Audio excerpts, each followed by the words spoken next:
At least if you ask Sydney Sweeney, sex definitely sells in Hollywood these days. And in quote from Sydney Sweeney's interview with Cosmopolitan back in 2022 is going viral again and getting lots of negative attention from feminists specifically. We actually talked about her somewhat recent commentary on Hollywood feminism, and she basically said that feminism in Hollywood is an entire facade that women use to cover up for rampant mean girl behavior. Anybody with half a brain that isn't ideologically poisoned understands that to be true because it's human nature. It's one of the reasons that movies of old felt more honest, because they were on. I mean, they still tend to be honest about the worst aspects of men. Lust for power and things like that. But they used to be honest about the worst aspects of women as well.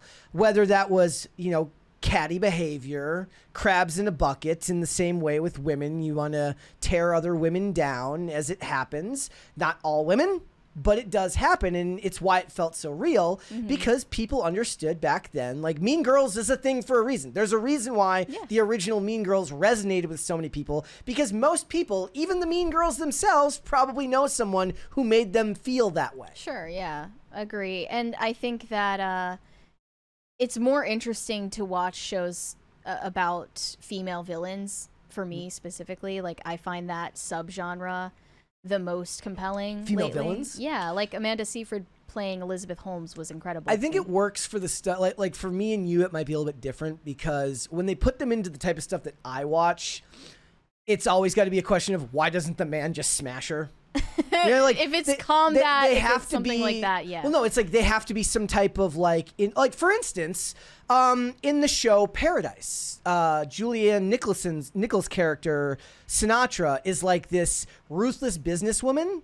And whenever you see her acting, like, she's hamming it up in a way that I just didn't feel like the actress was able to really give the performance that was needed for it.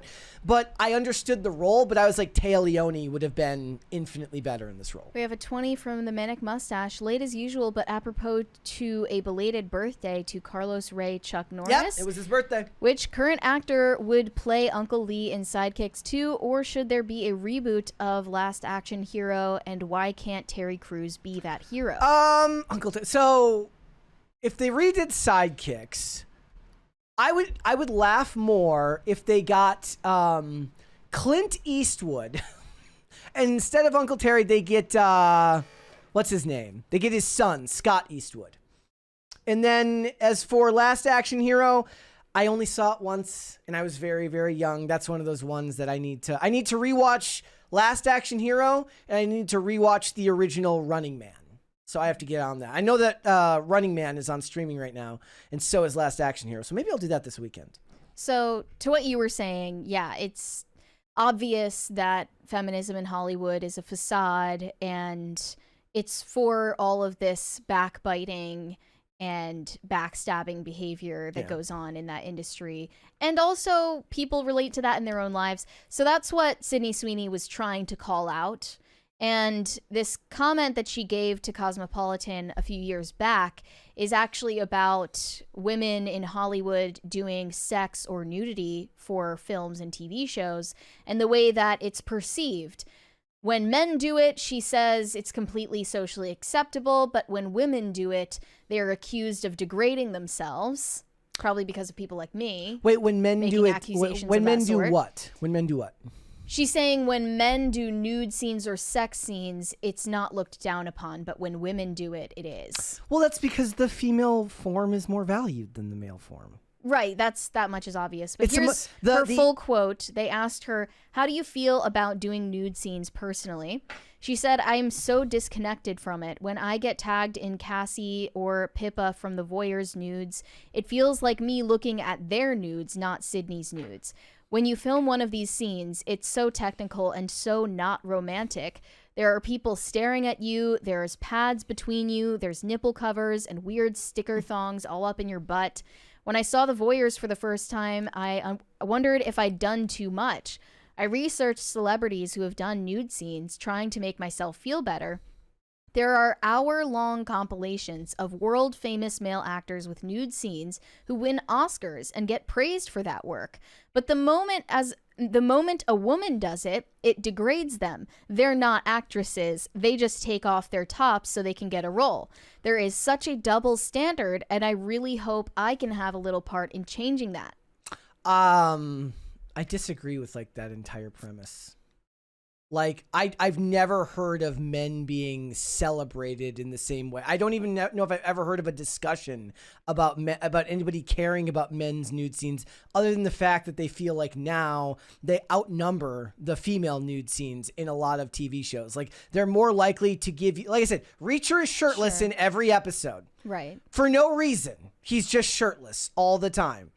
And I don't hear about people being like, it's stunning and brave for men to win awards for being naked. I do, however, hear the chick from Anora saying that shout out to all the sex workers, and that it was somehow stunning and brave. It's always stunning and brave for women to do it because it's empowering. It's not empowering for men because there's nothing empowering about it. I mean, there's nothing empowering about it either way. But there's nothing empowering about it for men because men have the physical dominance anyways. Well, it's also just factually not true. If you look back, I just saw The Hollywood Reporter list 14 actors who won Oscars for playing sex workers. And this applies to the actresses who received the Oscar for Best Actress the last 2 years in a row. That includes Mikey Madison for Anora, playing a prostitute and stripper, and also, of course, did nude scenes for that role. And then the year before that, Emma Stone for her performance in Poor Things as a baby prostitute, which also involved sex scenes and nude scenes. A better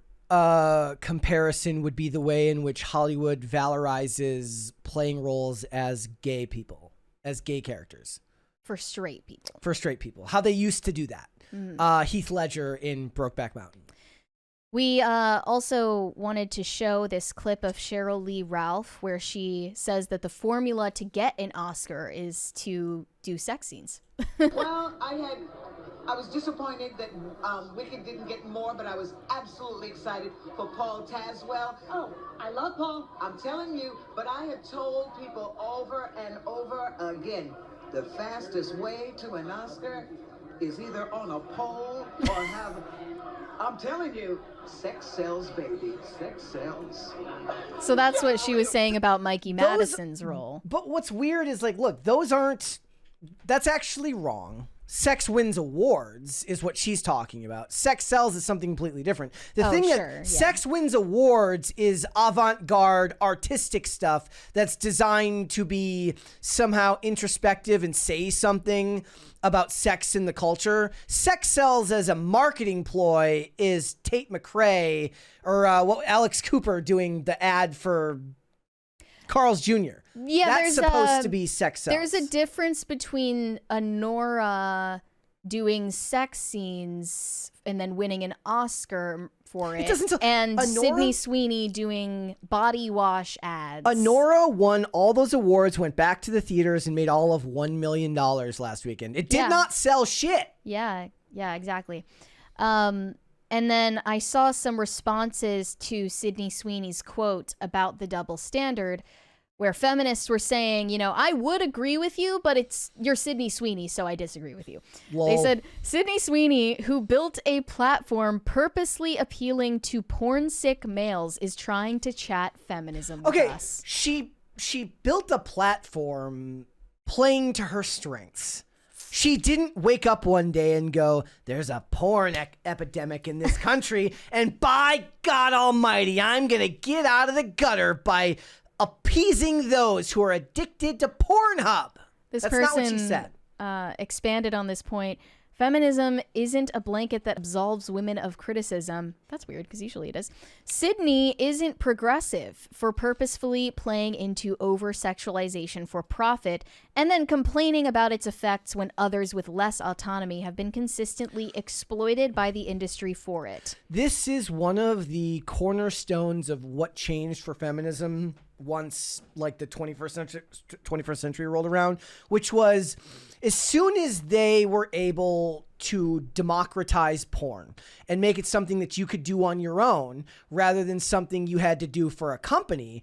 Well, somehow nudity and porn are bad unless you're doing it for yourself and there's no middleman, right? The idea was that you were cutting out the person who would be the one taking advantage of you, right? Somehow it's better to do it on OnlyFans for yourself, even though there's a huge company that's absolutely taking a cut of everything you do. It's not a specific person. So somehow is OnlyFans more ethical than your agent or the person who works for the specific production house you're making a movie with?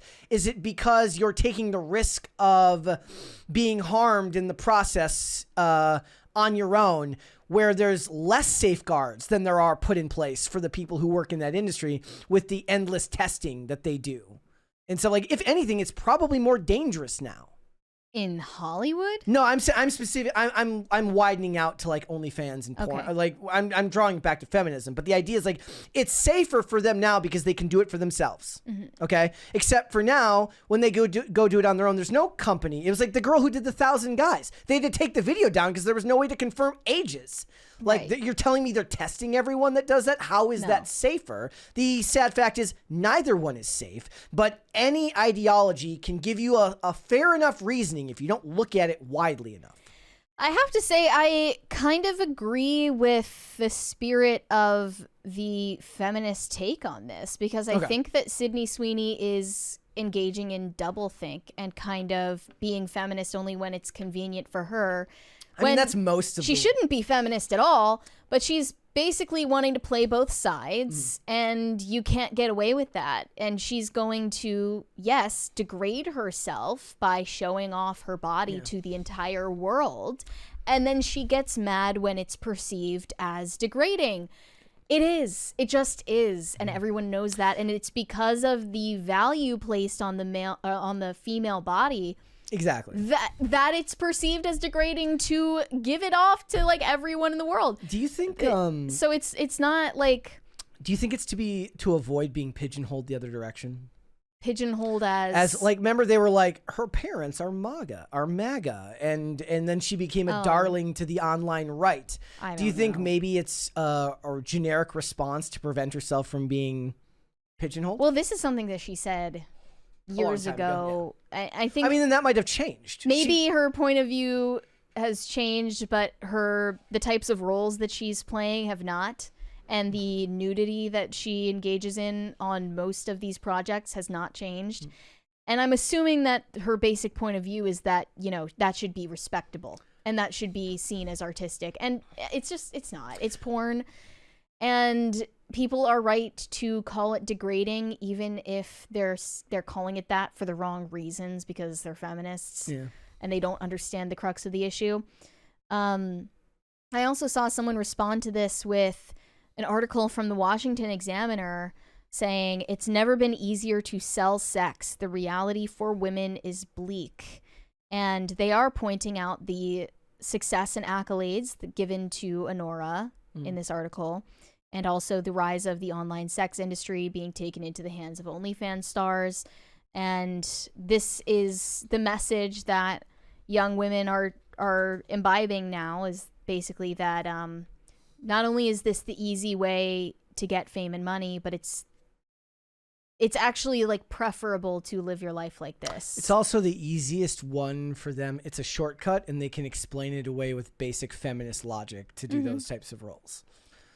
Yeah, I think this is like two versions of feminism once again butting heads. You want to really impress me? Make like a movie about like an Amish family that's got that's not that doesn't make them seem exactly evil. Yeah, like make like a traditional movie about an Amish family or a Catholic family, and don't make them evil. Then win Best Picture or Best Actress. Then I will be impressed. Yeah. Well, she made a movie playing a nun, and Well, that wasn't quite the same. It's not really accomplishing that at all. I wonder how they're going to resolve this battle between the radical feminists who are sex negative and the lib feminists who are sex positive. I don't think there's ever going to be. Those things inherently cannot They agree coincide enough on other issues that they just don't talk. They either don't talk about that one, or it just like the great thing about people on the right is they tend to it does them a disservice sometimes, but they argue all the time because they don't always agree on everything. It's like the meme about libertarians arguing about who's more libertarian. But the right is more open for debate on most issues, whereas the left, especially when it comes to social issues, are expected to rigidly fall in line with whatever is in lockstep at that given time, especially in Hollywood. Right. You're not going to see people falling down on different sides of the aisle on this. And if it does, it's going to become about personal attacks and less about the ideology. So I don't know if this will even be the type of thing that comes up. Like, it's like the ones who disagree with it will stay in their lane, and the ones that do will stay in their lane. The ones who agree with it, sex positive, will stay in the lane of Hollywood where they support it. The ones who do not will stay on Twitter and argue about it, about what is being made. Thanks for watching. Listen to full episodes of Pop Culture Crisis on Spotify. Keep up with us on social media and make sure you subscribe and ring that bell so you never miss the show. Bye, guys.